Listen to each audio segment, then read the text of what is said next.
traveling through history, the show that uncovers the past mysteries. Washington, Jefferson, Alexander the Great, William the Conqueror, or the independence of the states. So our next one is one of your favorites, Dad, and I'm being facetious. John the First, or John Lackland, who was King of England, and he was the signer of the Magna Carta, also known as John Lackland. He reigned from 1199 to 1216, and he was born in 1166 or 67.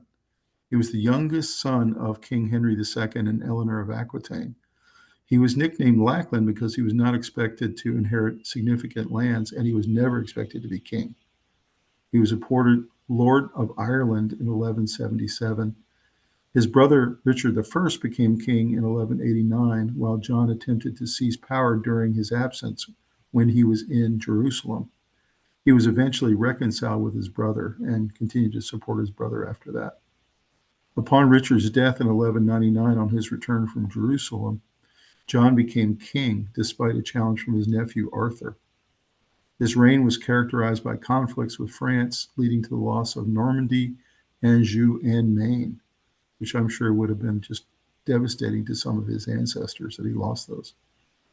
He also clashed with Pope Innocent III over the appointment of Archbishop of Canterbury, resulting in an interdict and John's excommunication from the church. His heavy taxation and perceived abuses of power led to growing discontent among barons, and in 1215, facing a rebellion, he was forced to seal the Magna Carta at Runnymede, a document that limited royal power and gave individuals guaranteed rights. John's reign is portrayed in literature and legend, including Robin Hood stories, where he's often depicted as a villainous character.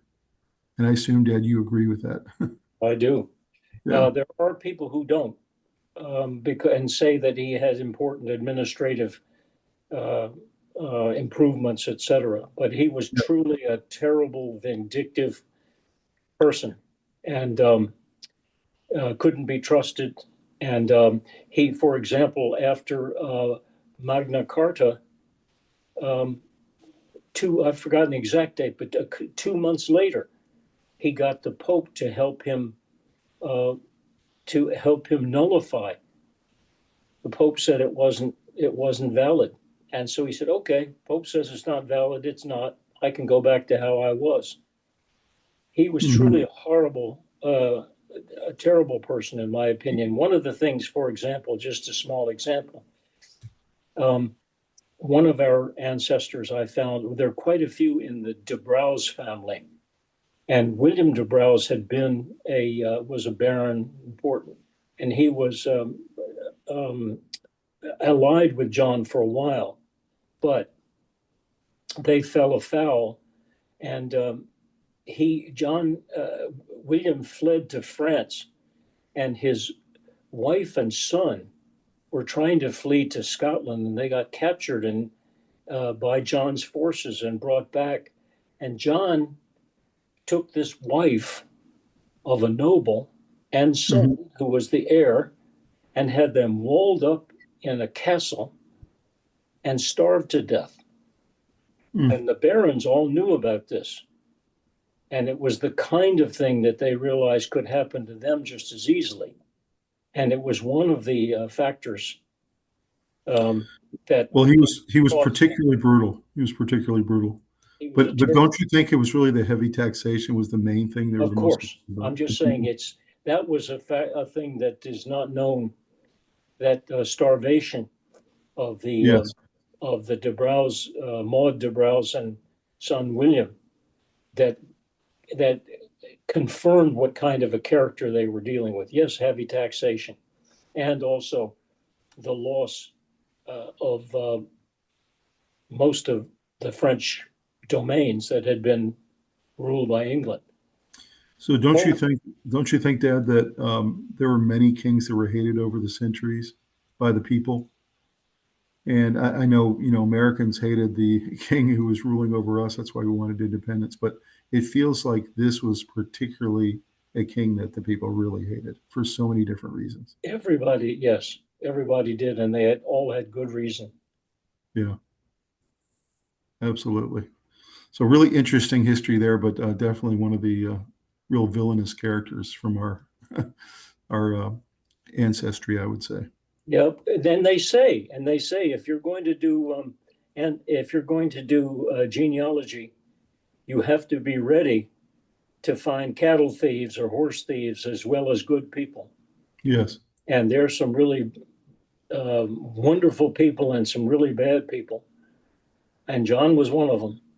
And it looks like we're related to him in multiple ways. I thought that was interesting. Yes. Several different generations. Three different of his offspring, I think, two legitimate and one illegitimate.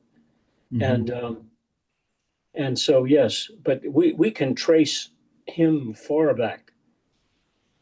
One of the things that's interesting here too is all the different relatives he's got from all the different regions. Of course, Anjou, we mentioned, Maine, Scotland, Holy Roman Empire.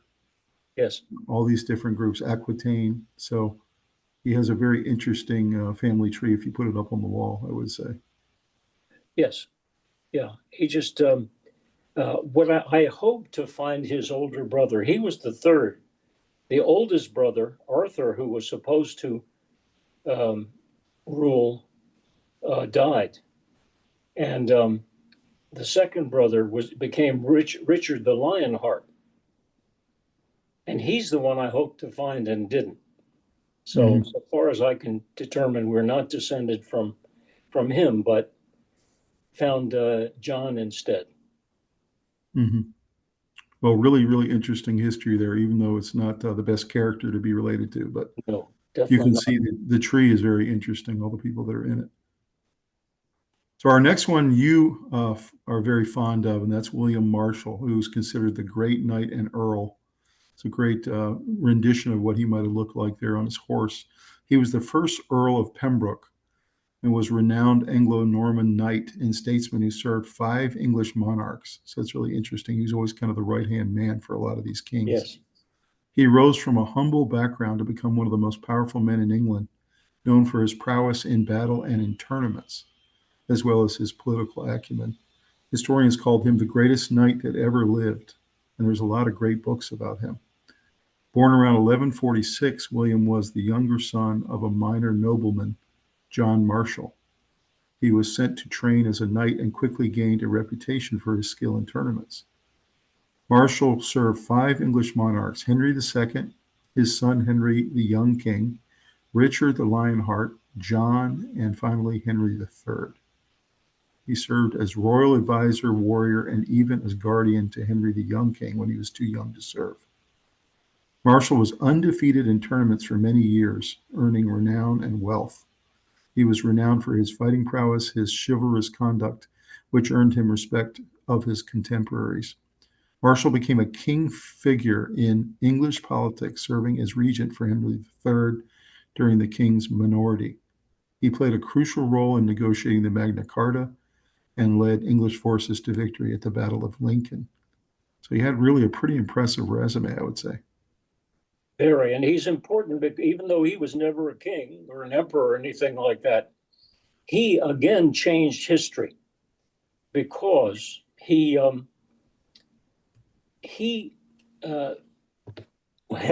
was as chivalrous as it comes, and he was one of the he had pledged to John that he would be his vassal. He'd given his pledge, as had many other barons and earls, etc. However, they broke it because John was such a terrible person. And even though Marshal and all of his family really hated John, Marshal stayed with John because of this pledge. And his son was very unhappy. Marshal's son was very unhappy that he stayed with John, and his son was really on the other side. And when John abrogated Magna Carta a couple of months later, the barons rose up. They had a couple of what are called the Barons' Wars. And some of them wanted to bring the prince in France over as king. And that civil war was essentially underway. And fortunately, John died in 1216. And Henry III, his son, was only about 8 or 9 at the time. And what happened was John had the wisdom, knowing he was ill, to ask William Marshal, the greatest and most noble of the knights, to be the regent for his son. And because they all knew and trusted Marshal, the rebellion and the idea of bringing the French prince in as king fell apart. Mm-hmm. And most of the barons swung back behind young Henry, even though he was a child, because they trusted Marshal. Right. And so otherwise, you don't know what would have happened, but we might well have had a French monarch coming after John. And we might be speaking a little more French than we do English. Who knows? Who knows? Yeah. Again, it's one of those who knows. But Marshal was able to swing the whole tide of the thing by being the regent while Henry was a child. He had impeccable character, which John did not. He had the opposite of John. Exact opposite. And there are many books about William Marshal. One I have right here in my library, The Knight Who Saved England. Interesting. William Marshal and the French Invasion of 1217 by an author named Richard Brooks. But that's just one of many. There's another one called The Greatest Knight. Yes. And he's well worth being in there. And I was really thrilled when I found him.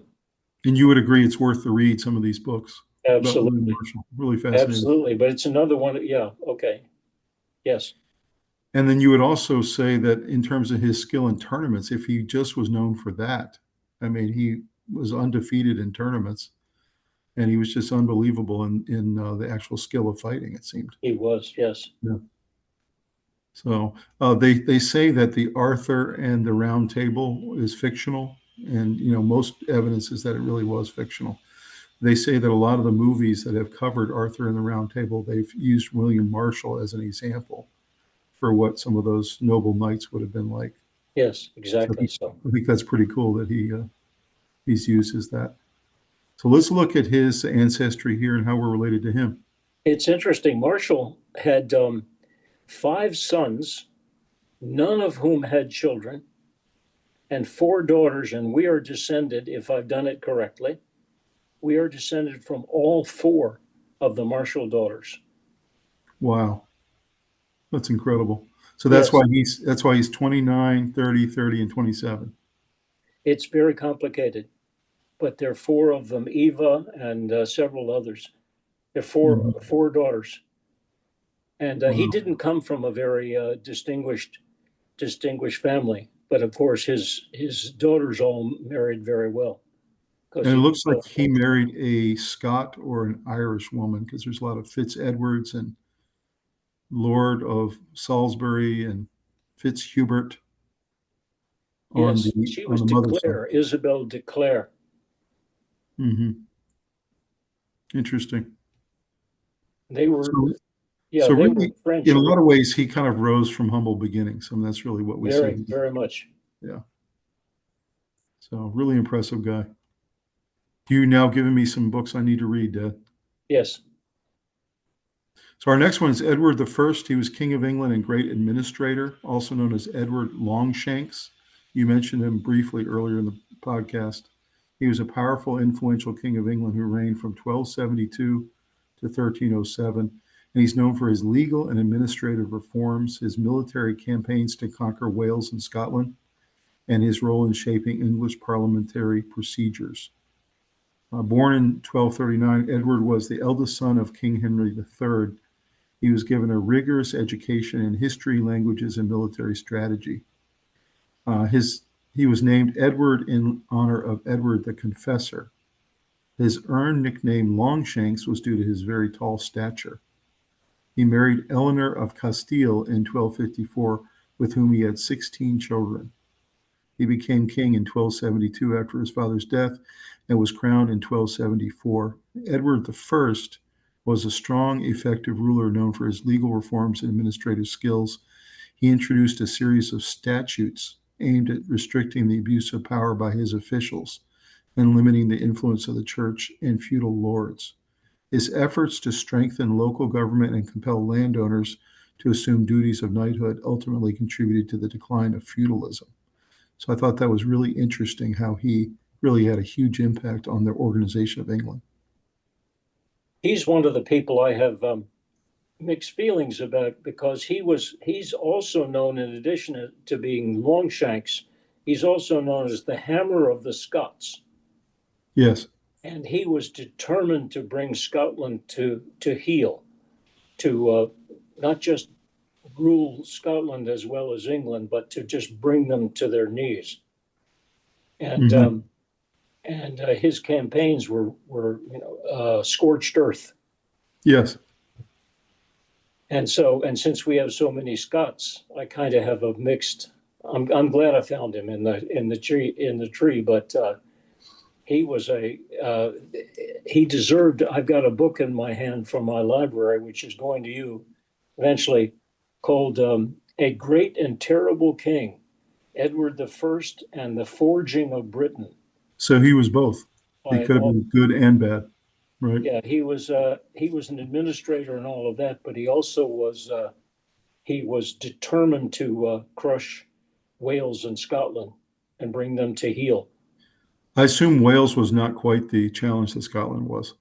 Not as much, but no, they were pretty tough too, and it was a tough country, and they had to build what they had to keep building. What William the Conqueror was doing was these fortresses, castles, and then naming English barons to control the castles and the land. They were called marcher lords because the marches were the border between England and Wales and England and Scotland, and the marcher lords were the tough guys that the kings sent up to the border to keep the Scots and the Welsh from invading into England. It's interesting, this series of statutes that he put in place to restrict abuse of power by his officials. It feels like this isn't that long after Magna Carta, and I wonder if he was under similar pressures from barons to put some things in place that restricted the abuse of powers by himself and his administration, or if he was just doing it out of the goodness of his heart. I'm not sure how much goodness there was in Edward I's heart, but he was very smart. He was super tough, and but I assume what he did was because he thought it would help him consolidate. And we talk about all these people we're talking about tonight all had some kind of major milestone they contributed to. And of course, this is the decline of feudalism we're talking here, which really was a big changeover for England when it got rid of the feudal system, which had been in place for so long. True. But he was very determined to conquer Wales and Scotland. And when he conquered Wales, for example, he just wiped out the native rulers. Yes. It had been ruled, and then we have quite a few of them in the tree too. And he wiped them out. Of course, the Scots were either fighting somebody or fighting each other at all times. All the time. The Scots were amazing, because they were fighting the Vikings, English, and others, Irish. And when they had no one else to fight, they were fighting among themselves. They were really warriors. They were. So how are we related to Edward I?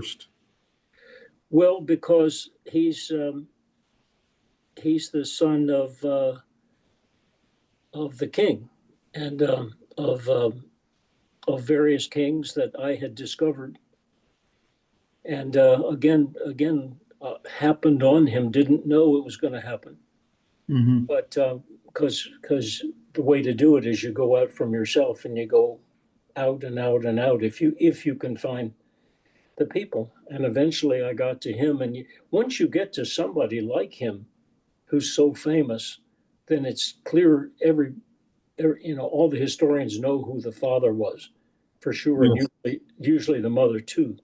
Yes. And so once you get to somebody famous like him, then you got it made up to a certain distance. You see lots of Wessex and Yes. Mercia and all those different kingdoms here. Exactly so. Really, really interesting. And I found, you ask how I found him by just continuing when I could find the father, and then the next father and the next father. Mm-hmm.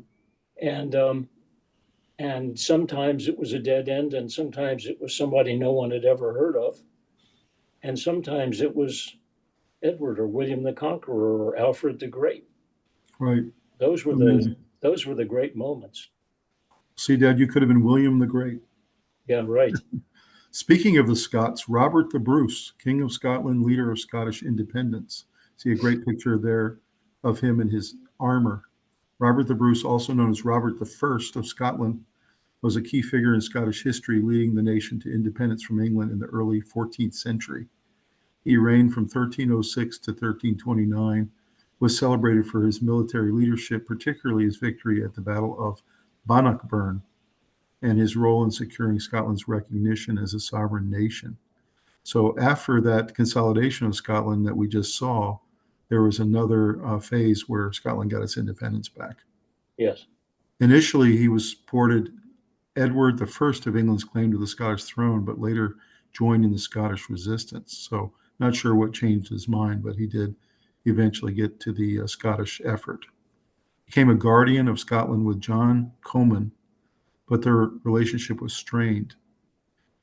He murdered Comyn in a church in Dumfries in 1306, leading to his outlawry and excommunication. He proclaimed himself King of the Scots and was crowned at Scone in late 1306. His wife, daughter, and sisters were imprisoned by the English.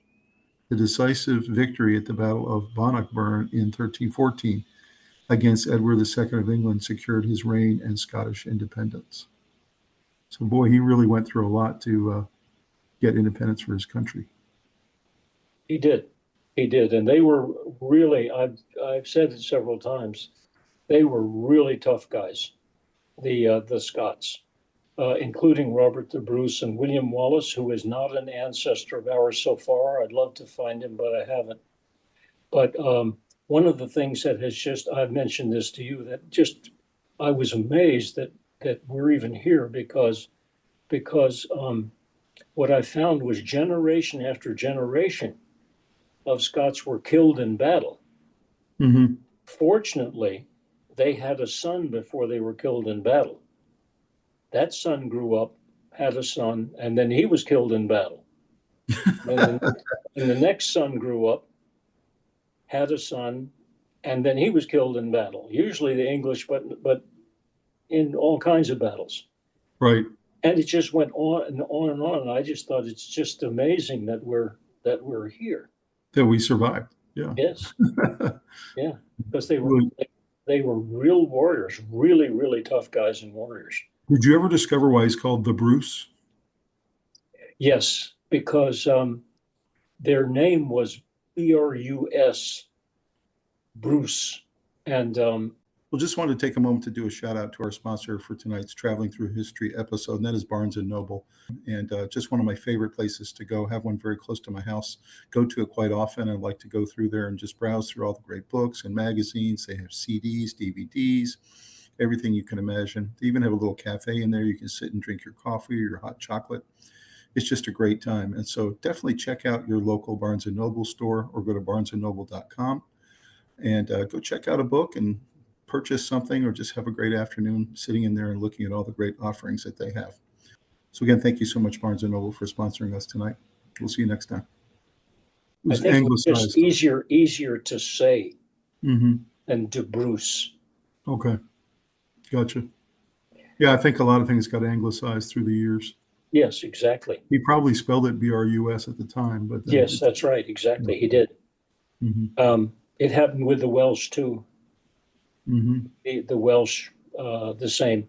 And the Irish with their Gaelic names that they had. Yeah. Yeah, one of the common names in Wales, for example, was Owain, Owain, first name, and the English changed it to Owen.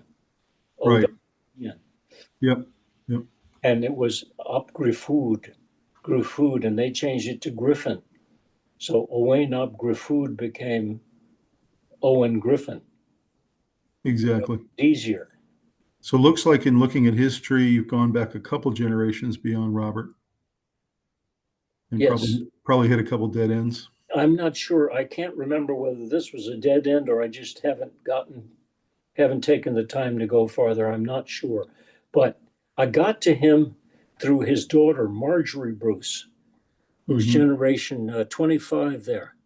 And that's one of the most tragic stories in all of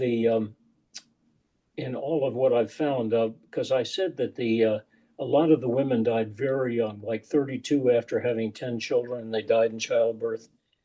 She was only 19, and she was pregnant with her first child. And she unwisely went out riding. And she went out riding, and she was thrown from the horse. And she was rushed into their version of a hospital, an infirmary. And the monks managed to save the child, reportedly, who became the king later, much later, reportedly saved the child via the first cesarean section performed in England. I was going to say, they didn't even really do them back then, did they? No, that's the story. I don't know whether it's true, but she died. She was only 19, and she died the day that child was delivered, or shortly after, I think, because of infection and all of that. But it was a very tragic story. She was very, very young and thrown from the horse when she was pregnant. And imagine that king would not have survived and wouldn't have existed except for that set of monks. Yeah. And he's in our chain. So I noticed some Stuarts here. I noticed some Earls.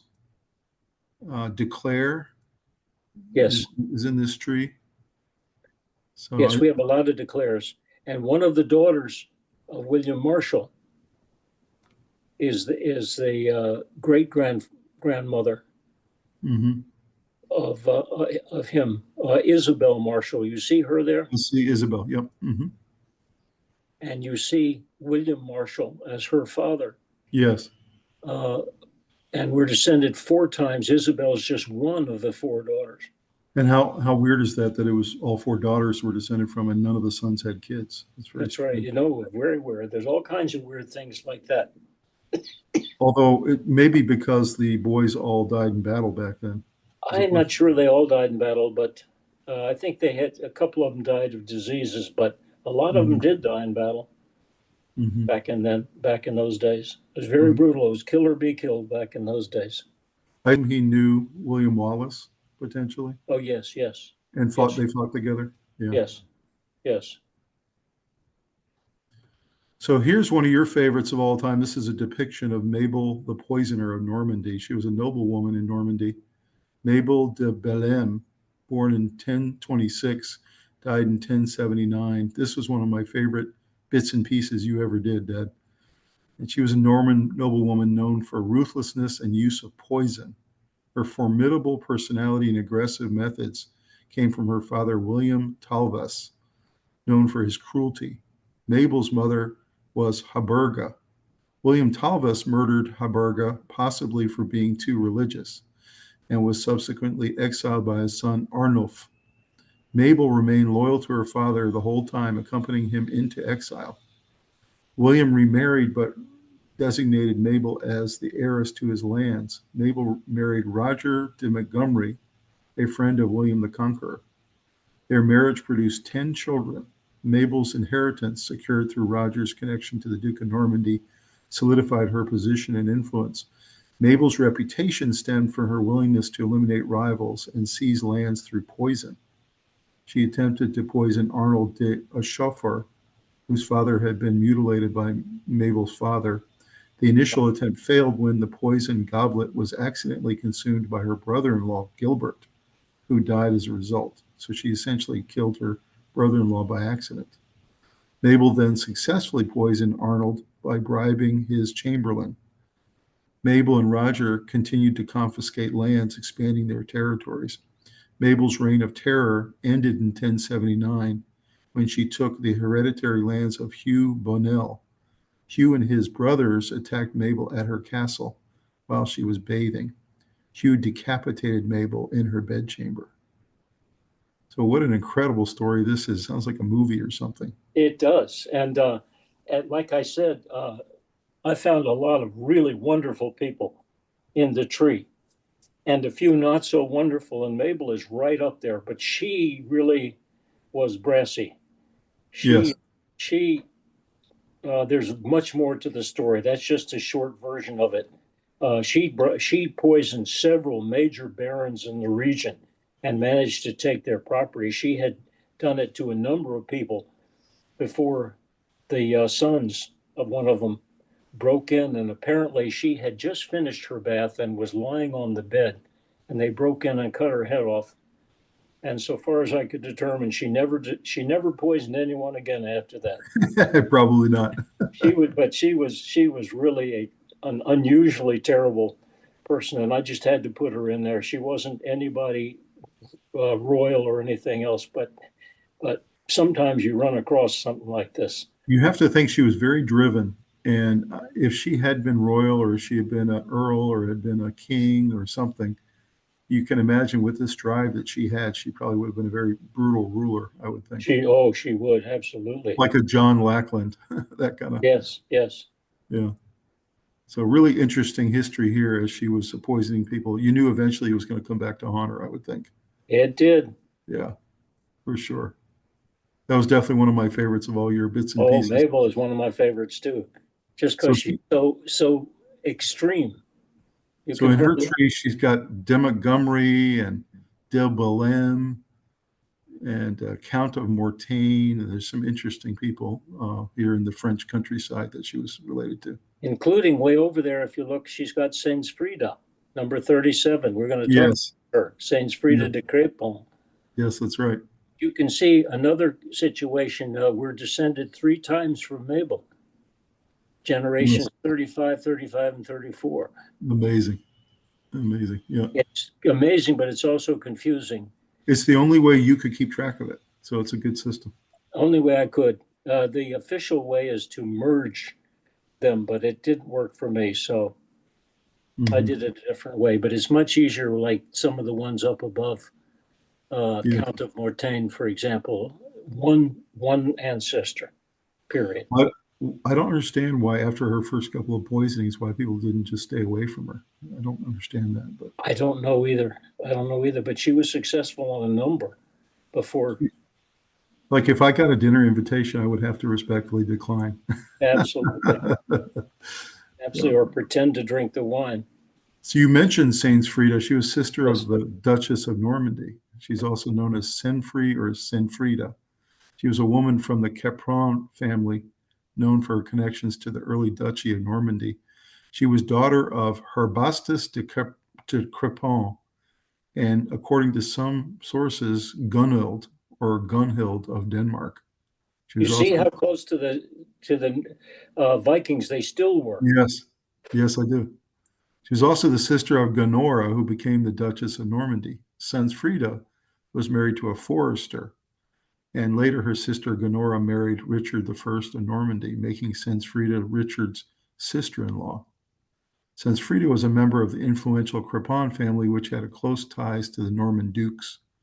Her sister Gunora's marriage to Richard I elevated the family's status within the emerging Norman state. While not as prominent as her sister Gunora, Sainsfrida's story is part of a larger narrative of Norman conquest and the establishment of the Duchy of Normandy. Her lineage and connections through marriage played a role in shaping the political landscape at the time. There are multiple women named Sainsfrida or Sainsfrida in this period, which causes confusion. Another Sainsfrida de Crépon was married to Turod, who was the forester and there is some debate about her parentage and whether she was daughter of Harbustus the Dane de Crepon. And you have some interesting stories here to talk about her, about why she didn't become the Richard I's wife. Exactly. She, the reason I like this is this story, which may well be apocryphal, but I think it's probably true.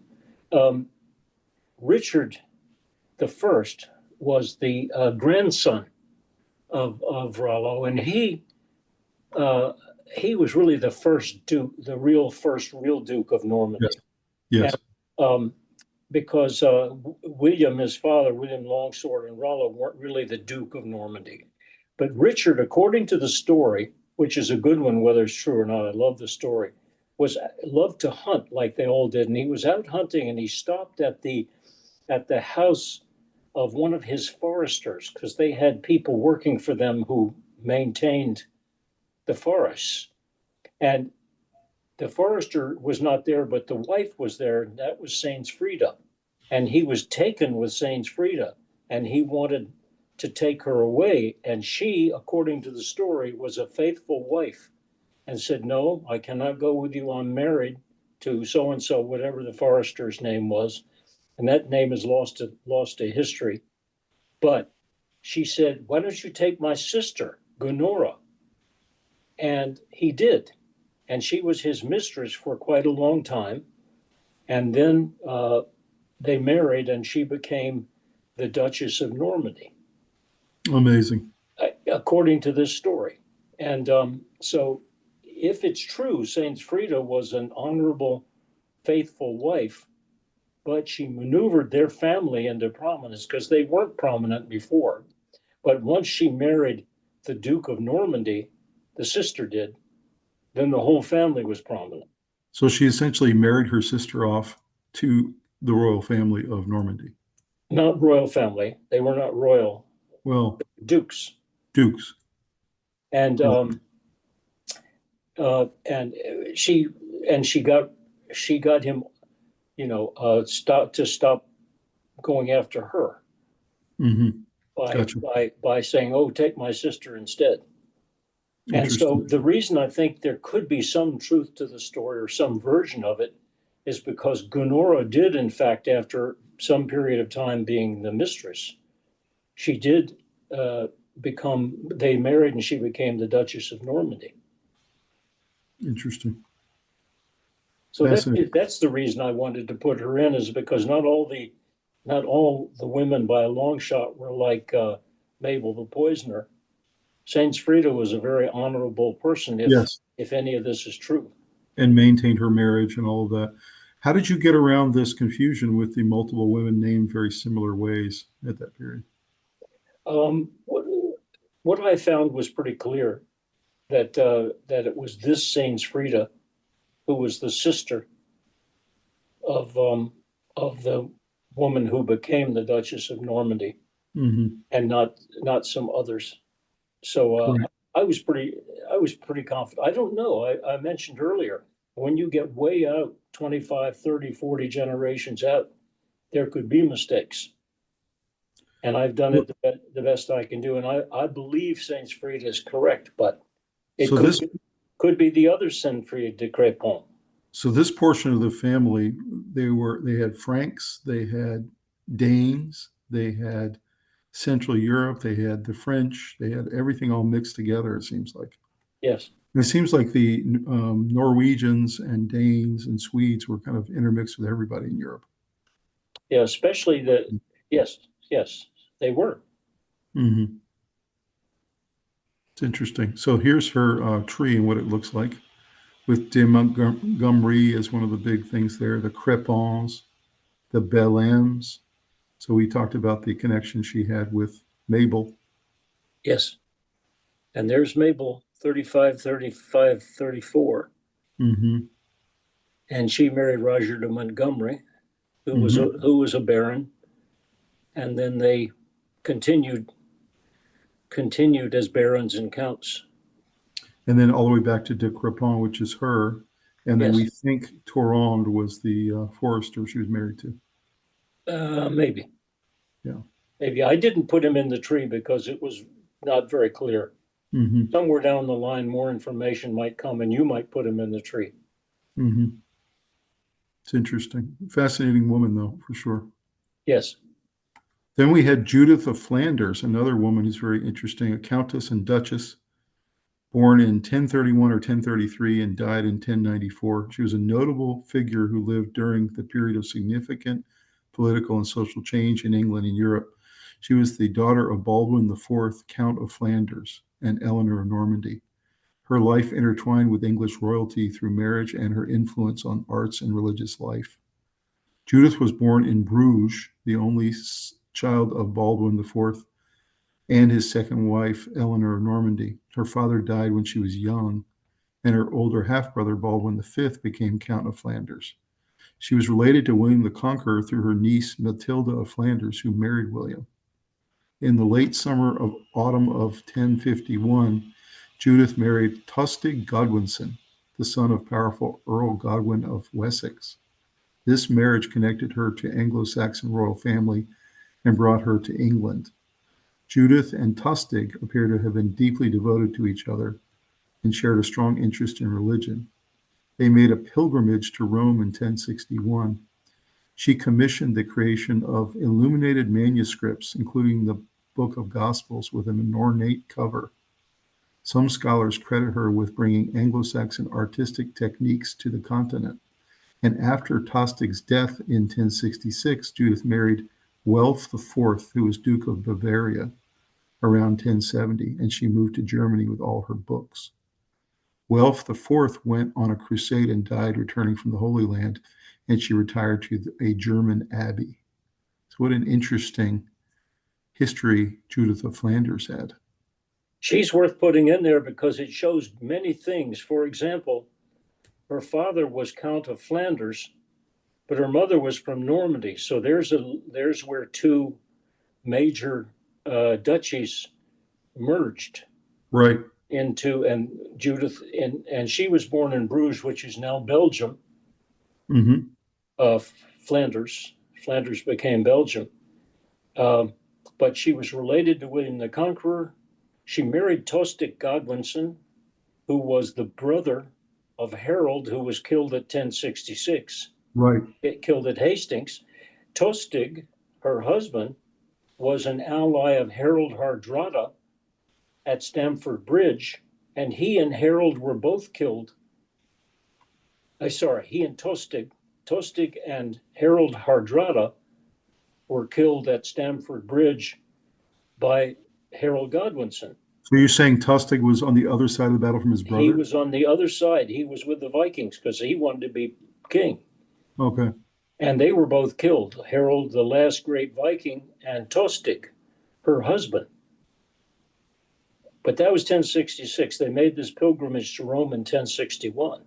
But another thing that was interesting is because in one of your podcasts, which I take credit for suggesting, you talked about the Anglo-Saxons. Yes. Because everybody knows about the earthquake that happened in 1066 when the Normans took England. But actually there were people there before the Anglo-Saxons. Mm-hmm. And the Anglo-Saxons coming in over a 500-year period, pushing the native Britons west and north. Both native Britons who had intermixed it with the Romans who had been there for over 300 years. Exactly, and that's right. And so she was a major Anglo-Saxon figure, but she went the other direction and brought artistic techniques to the continent. Mm-hmm. She took all her books to Germany, married the Duke of Bavaria, took her books to Germany, lived and died in a German abbey. She took Anglo-Saxon art, etc., back to Europe. Interesting. It's also interesting to me. Not everybody is interested. I guess people who watch your podcasts are interested in history.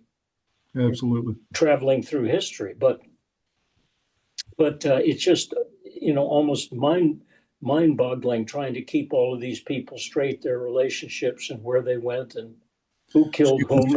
So you can see some of the women we're related to were very interesting characters, and some of them were very prominent and had real impacts.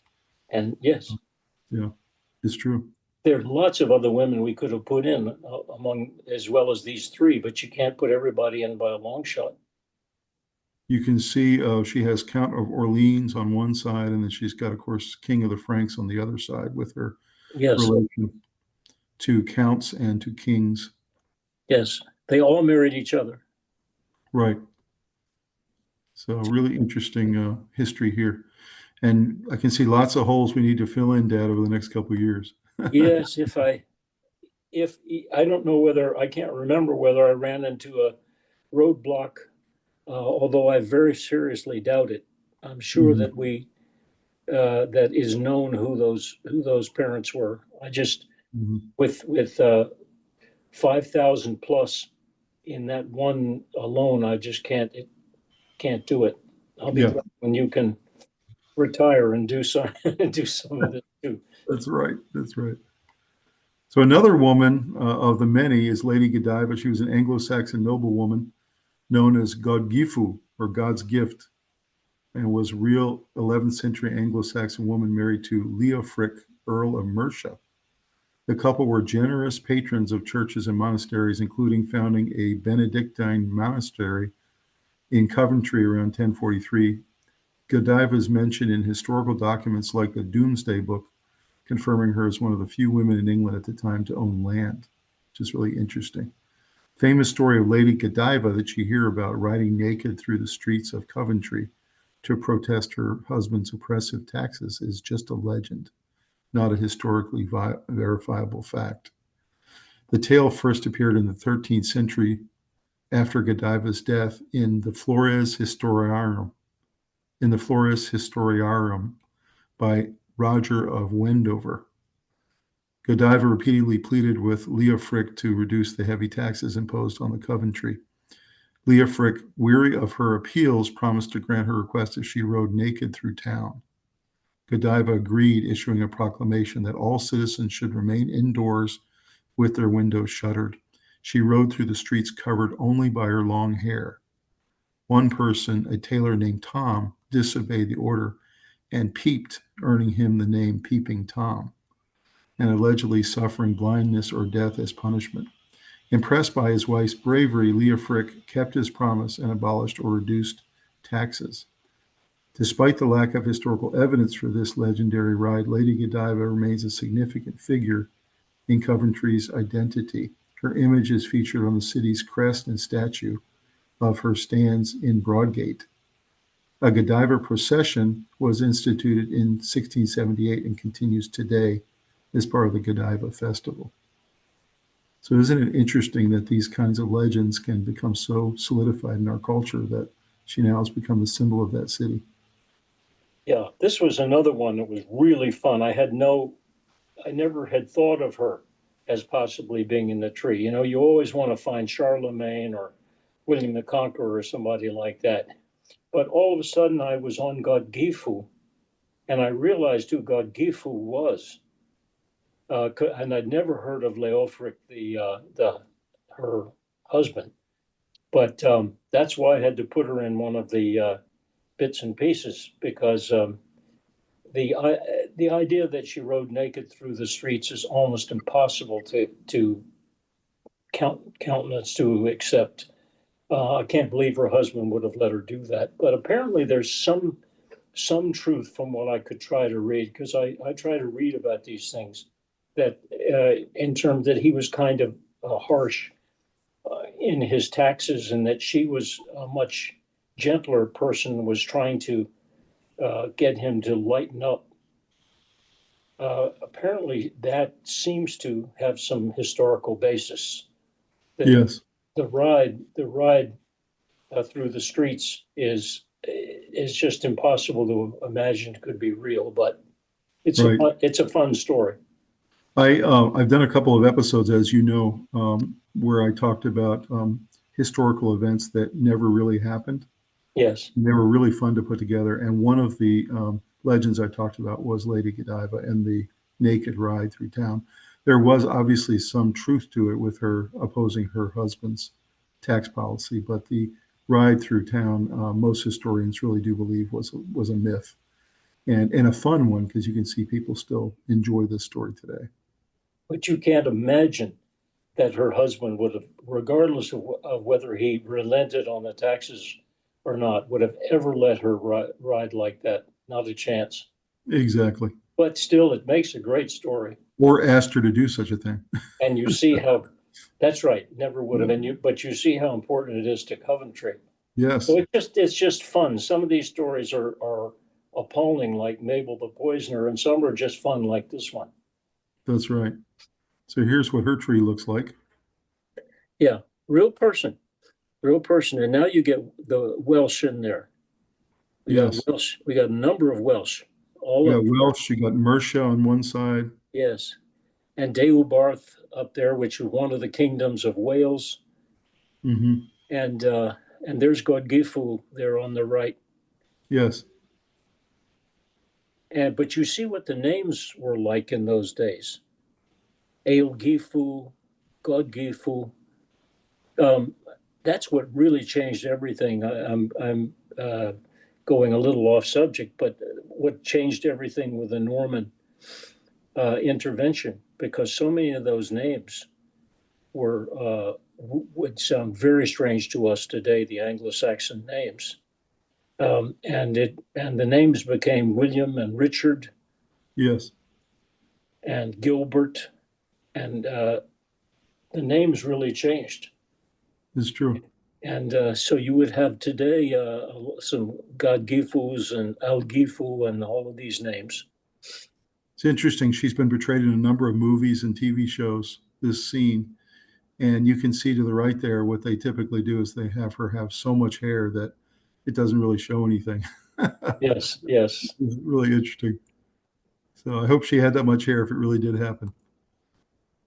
So now we're into our last couple slides here. We're going to talk a little bit about the Mayflower ancestors, Francis Cooke, who came with his son to the Plymouth colony on the Mayflower in 1620. So you're talking about getting a lot closer to our American history now, all the way up to the 1600s. Nothing's really known about his early life, but he was in Leiden, Holland in 1603, and a group of English separatists had all gone there, including Hester Mahu, and arrived in 1609. The group was made up of Protestant Walloon refugees from the Spanish Netherlands who had fled England to then Holland.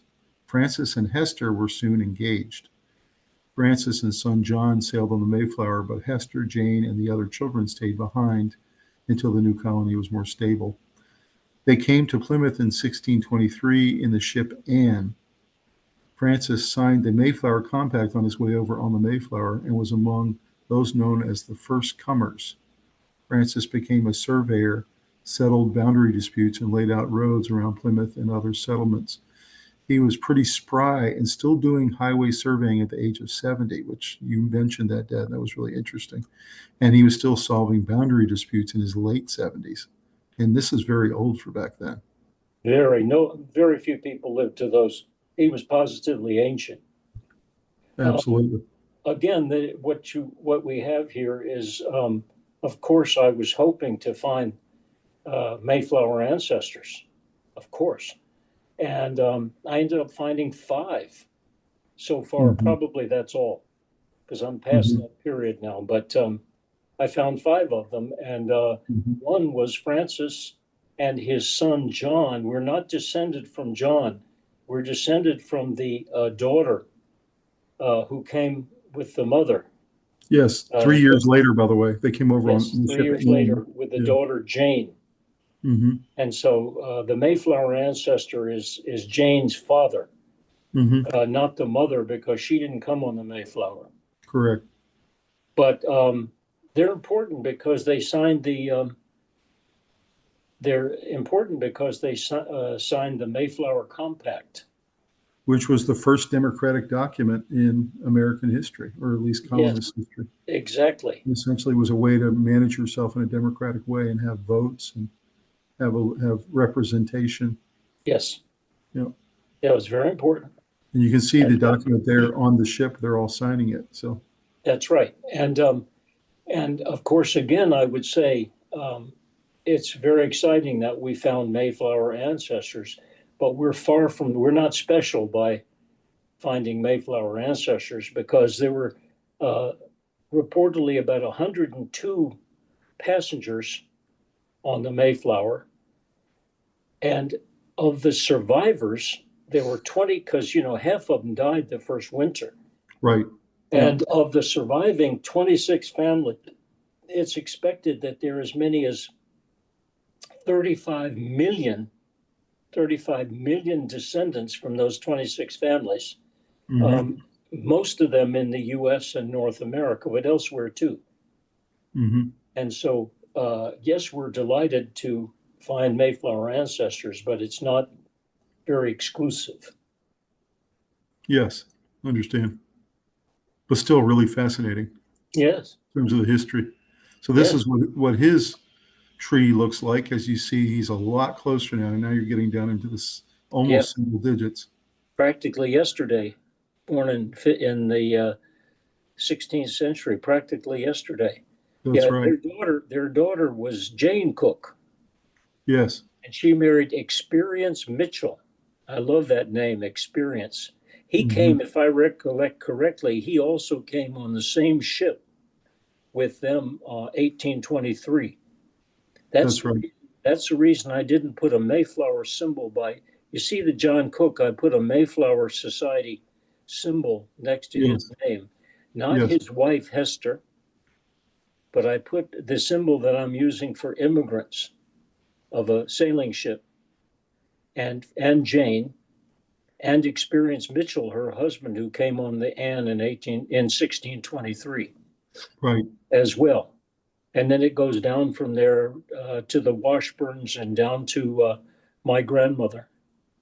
And there's a lot of interesting names here that we know that is getting closer and closer to you. And that's the Washburns, and that's the Mitchells, the Cooke, the Moores. Yes. You're starting to see a lot of these names that we're familiar with.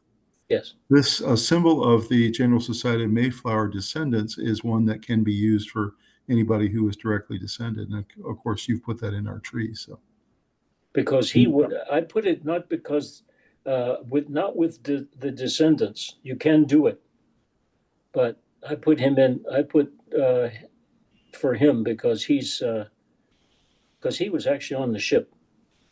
And you can see a great picture there of the Mayflower Compact itself and all the signatories, Francis being one of them. Yes. So that gives you a good sense for that document. So another one of our ancestors from that ship was Thomas Rogers. His wife, Alice Cosford, and their children moved to Leiden from England in 1617 to join other religious believers who would become the Pilgrims. Thomas and his son sailed on the Mayflower with the understanding that the family would join them when they had gotten settled in the New Plymouth colony. So very similar to Francis Cooke, he left everyone behind except for his son. Thomas also was a signer of the Mayflower Compact. Sadly, Thomas died soon thereafter in the widespread sickness in the first winter. So he was one of those unfortunate 50 that died. There was scurvy and pneumonia believed to have been causes of death for nearly half the colonists. There's no record that Alice ever immigrated to Plymouth, but their other children did, including our ancestor, John Rogers. So interesting that John was able to survive Thomas's death, and he was able to pass on down through us. Yes.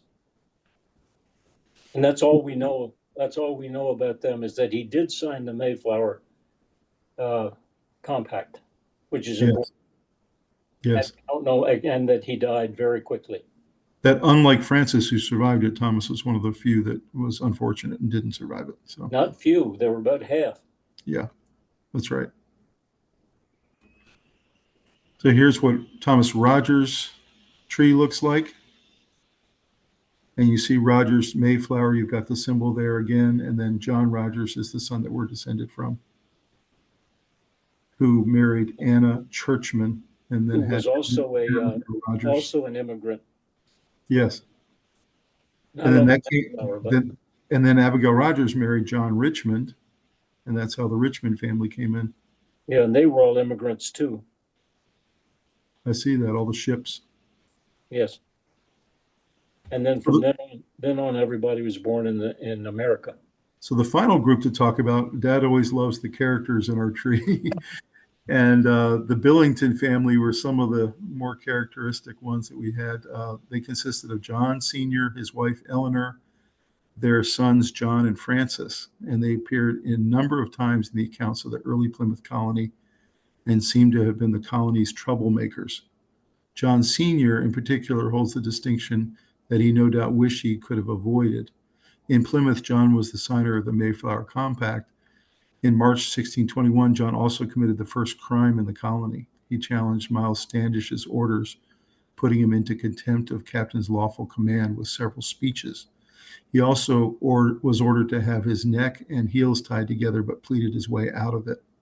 Nonetheless, he would do several times more.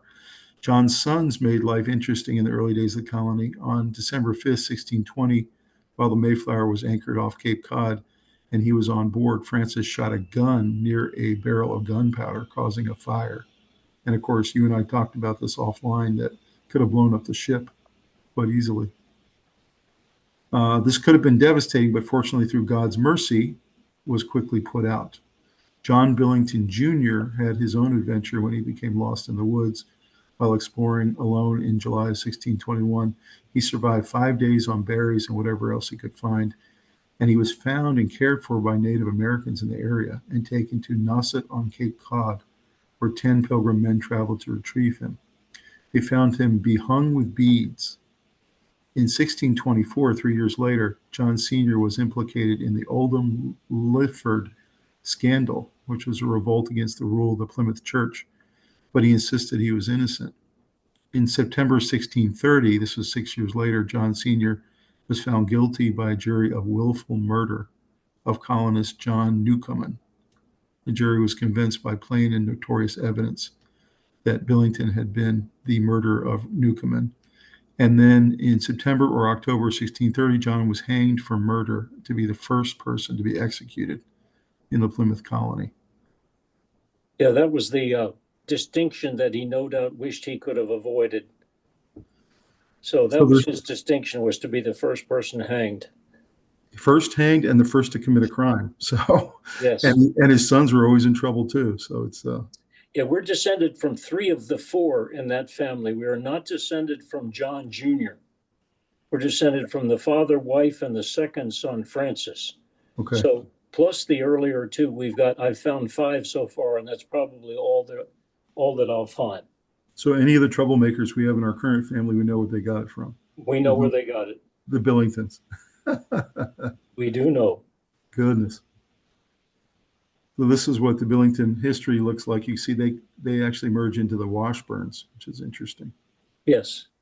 And the Washburns go back to my grandmother. And then you have the Billington Mayflower descendant there. Correct. John Sr. John Sr. is generation 13, 12 out from me, 13 from you. Mm-hmm. And the son, Francis, is 11 generations from me, 12 from you. Mm-hmm. So our final person tonight to talk about it is your grandfather, my great-grandfather, James Pinckney Pope, U.S. Senator from Idaho. Yes. Who was your grandfather, my great-grandfather. He was born March 31st, 1884. Pretty amazing to think that this man that you knew, Dad, was born in the late 1800s, not long after the Civil War.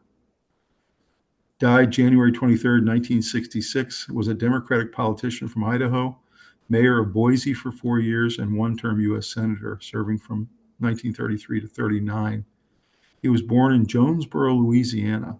And I believe you talked a lot, Dad, about his very large family. He had a lot of sisters. Yes. And I know Grandtat talked a lot about his aunts. Yes. Graduated from Louisiana Industrial Institute, now Louisiana Tech University in Ruston in 1906. And then he went to law school at the University of Chicago and graduated there in 1909. Became a member of Delta Chi fraternity. Was admitted to the bar and moved west to Idaho to practice law in Boise. And I believe, if I remember correctly, one of his law school mates was looking west. I'll tell you about that when you finish reading. Served as city attorney, assistant attorney general for Idaho, a member of the Board of Education of Boise. And then he was mayor of Boise from 29 to 33. And then he finally was elected as a Democrat to the United States Senate in 1932, defeating Republican incumbent John Thomas of Gooding. From 1934 to 36, Pope was a member of the Nye Committee. In 1938, he was defeated for renomination in the Democratic primary by Congressman D. Worth Clark of Pocatello, who went on to win the general election. Pope was a stalwart of the Roosevelt administration and the New Deal, and it was suggested that Idaho's senior Senator William Borah, the dean of the U.S. Senate, felt upstaged at times and had a hand in his loss to a more conservative Clark in the August primary. In 1939, President Roosevelt appointed him as director of the Tennessee Valley Authority, serving until 1951. So thoughts about your grandfather? What do you remember about him? Yeah, he really, we had all those great ancestors in the past, but in the modern family, he was from a rural family in Louisiana. And he was there because his grandfather, my great-great-grandfather, died in Atlanta in 1863, Confederate soldier. Mm-hmm. His wife, incredible wife, put the three children, including my great-grandfather, Jesse Pope, into a buckboard and drove them to Louisiana from Alabama. Mm-hmm. You can imagine. Wow. Where there was family. And that's where my great-grandfather, Jesse Thomas Pope, grew up and had a lot of children, of which my grandfather, James Pope, was the oldest. And I think it was 13, right? Wasn't it 13? 11, I think. Or 11? Okay. 11, yeah. And but that was a farming family and had not been to college. And Granddaddy was pretty good size for his era. And he was recruited to play football at this school called Louisiana Industrial Institute. He was a lineman, which became Louisiana Tech University in Ruston, where Terry Bradshaw played. Yes. And there was a legendary football coach named Amos Alonzo Stagg at the University of Chicago, who saw one of Granddaddy's football games, and had him come graduated, and had him come play football at the University of Chicago and go to law school. Wow. There were no rules at that point about how many years you could play or anything like that. That was the early 1900s, early days of football. There was no NCAA yet. So he played in college, got through college, and then he played for Alonzo Stagg at University of Chicago and got a law degree. Mm-hmm. And met my grandmother there, Grandmother Pope. And his friend in law school was from Idaho, and said, "Don't go back to Louisiana. The future is the West. Go west, young man." Mm-hmm. And so he went with him out to Idaho, and they got set up and had a law firm, and then he got into different bits of politics. Mm-hmm. And that's how we ended up back in Washington, back in D.C. The family started way back in Virginia. Because it's so interesting when I tell people about him and that he was the senator from Idaho. It just looks so confused because they know we're mainly from Virginia and North Carolina areas. And they're like, how in the world did Idaho come about? And so it's true. We never had the slightest connection with Idaho or anywhere else in the West. It was only because his classmate was from the West and said, "Go west," and he did. Mm-hmm. And but when my father, your grandfather, came with him in after the election of 1936, early 1937, he took one look at Washington, D.C., and decided he did not want to go back to Boise, Idaho. and he ended up staying. And that's the reason we were all born in Alexandria, Virginia, right across the river. Right. So it was a big circle from Virginia all the way down through North Carolina, Georgia, Alabama, Louisiana, Chicago, Idaho, and then back to Virginia. Back to Virginia, big circle. Yeah. Big circle. Fascinating. And he's the one who really made the family, and my other grandfather too. We haven't discussed. My maternal grandfather was a conductor on the Southern Railroad. Mm-hmm. And he was very good with money, and he ended up buying a hotel. And he contributed. He had very little education, formal. He educated himself, and he brought in a lot of resources to the family. Granddaddy Pope brought in education, and Granddaddy Norfolk brought in money. Right, makes sense. Resources. So, and then also your father, my grandfather, Ross Pinckney, spent most of his career on Capitol Hill. Correct. Was it because his father got him involved in that? Did he get him a job on Capitol Hill? No, I don't think so. He had started out with the forerunner of the FAA, the Federal Aviation Administration, which was something like I can't remember the initials, but he started out with that and somehow I don't think it was because of Granddaddy. He somehow got hired as a staffer on the Hill. Mm-hmm. I think maybe somebody met him when he was in the administration as a civil service employee and thought he would be good on the staff. What else do you remember about your grandfather, James Pinckney? I remember him mainly in Knoxville, mm-hmm. not in DC at all, because I wasn't born till 46, and he was defeated in 38, and before I was born, and went from there down to Knoxville, Tennessee, to be a director of the TVA. And of course, that's where he's laid to rest even today, right? So that's correct. He served out his life there. And so I remember him down there because we used to go visit in the summer. And I just remember he was very tall for his age. He was only 6'2", but for that age, he was very tall. And he was very distinguished kind of a person. I look at this picture and I think Uncle Jim, your brother, looks, I think, a lot like him. Some. And then I think even my cousin John looks a little bit like him. Yeah, something like it. And so there's some distinctiveness there with the Popes. Anyway, both grandfathers really turned the family around, and we owe them everything. Yes, there's no question.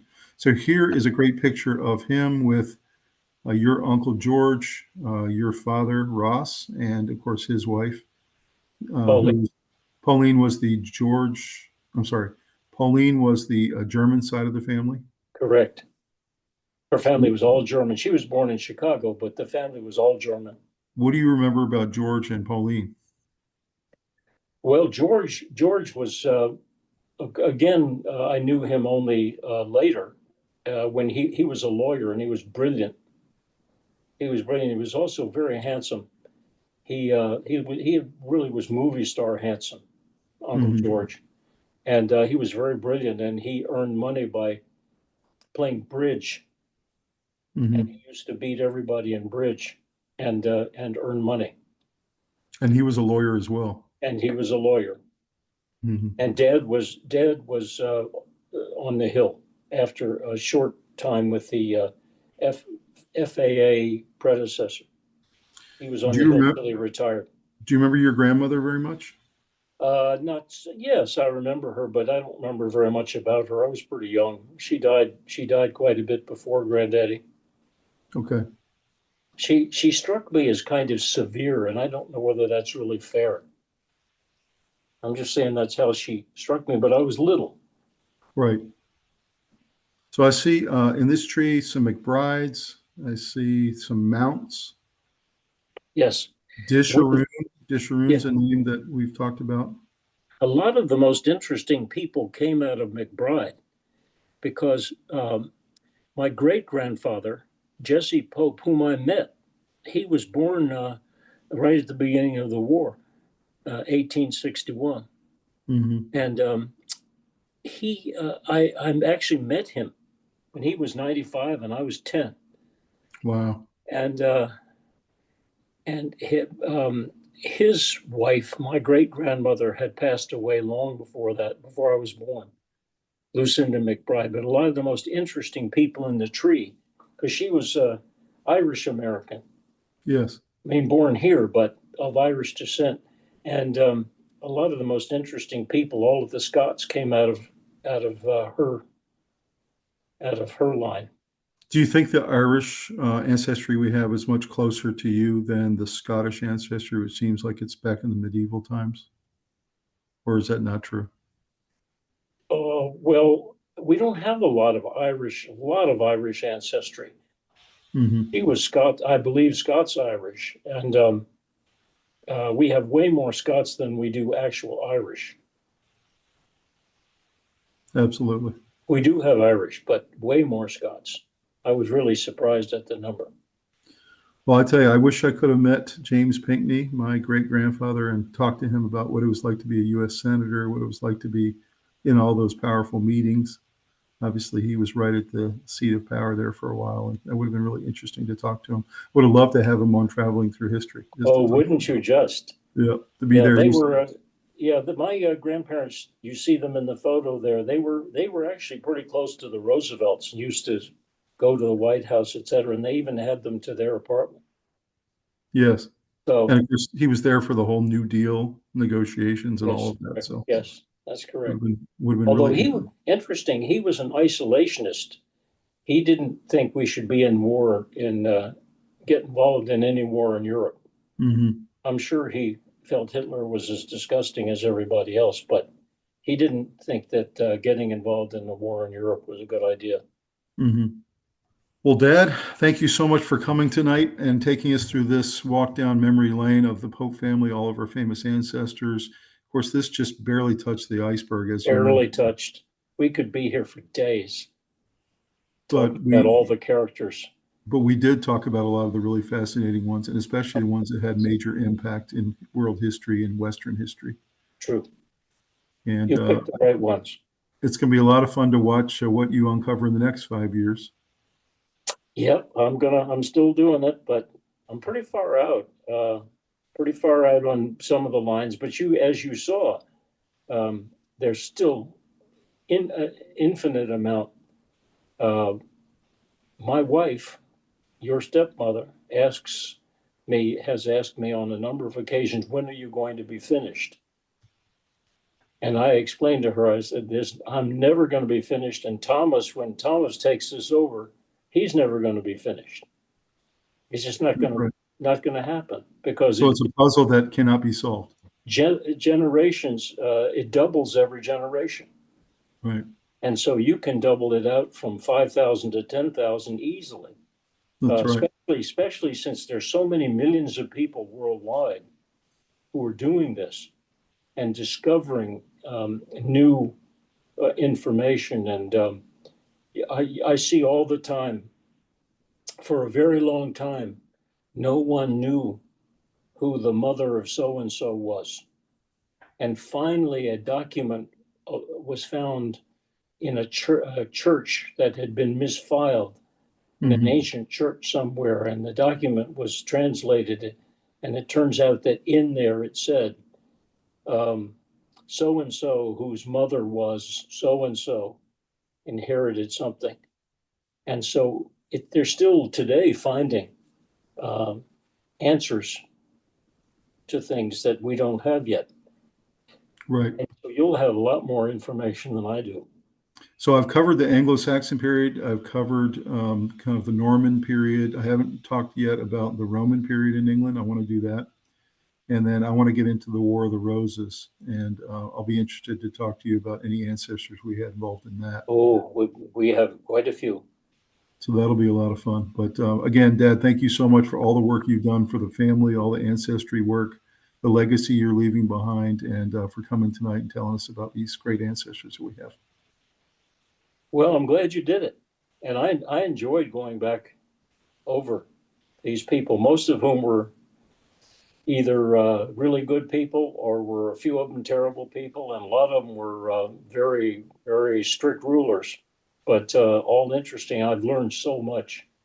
On a few occasions, I was refreshing my memory. Most of the time, it was brand new. And I told you, I warned you that you're going to get into what they call rabbit holes. Mm-hmm. It's happened to me so many times when I would be working on somebody and I'd read that he was killed in the battle of something. And I'd never heard of that battle. And then so I would stop everything and start reading about that battle. And then in there, I'd see a name I recognized. Leading the forces on the right flank was Baron so-and-so. I think that name's really familiar, and I'll put it down and I'll start looking, and I find him in the tree. And I start reading his biography. And then he was the son of so-and-so who was old. And then I started reading about his father. And I find myself down about 5 rabbit holes before I even know it. Mm-hmm. This is how you can spend 12 hours a day doing it. Absolutely. It's so easy.